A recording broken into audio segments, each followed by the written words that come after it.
wakakusanyika katika uwanja uliokuwa mbele ya lango la maji. Wakamwambia Ezra akilete kitabu cha Torati ya Musa, Bwana alivyowaamuru Israeli. Ezra akakileta, mwito wa kutii sheria za Mungu. Uvipige vita vyema, uzishike sheria za Mungu, umalize mwendo salama hapa duniani.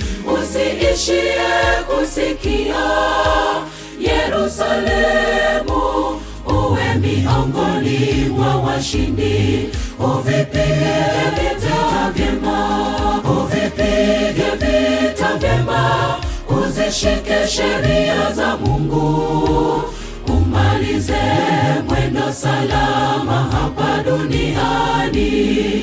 Usiishie kusikia Yerusalemu, uwe miongoni mwa washindi. Uvipige vita vyema.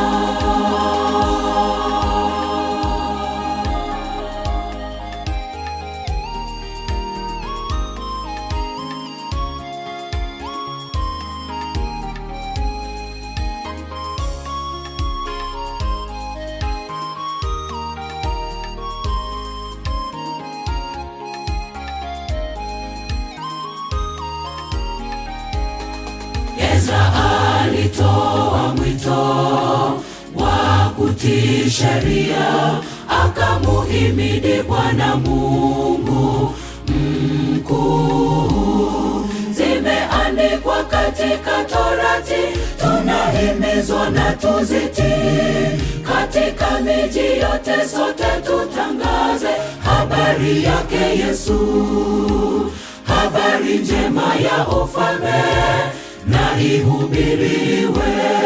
Uvipige vita vyema, uzishike sheria za Mungu, umalize mwendo salama hapa duniani.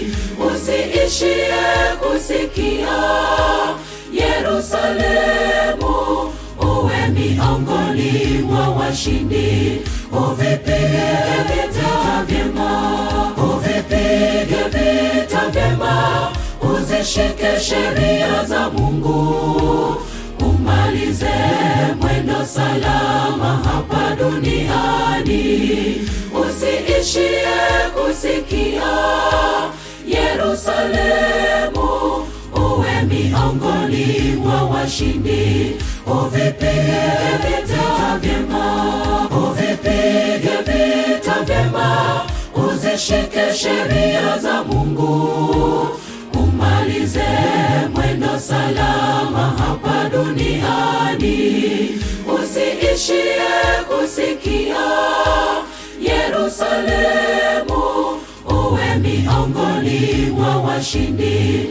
Uvipige vita vyema, uvipige vita vyema, uzishike sheria za Mungu, umalize mwendo salama hapa duniani.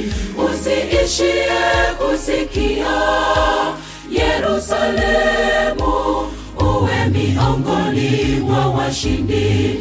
Uvipige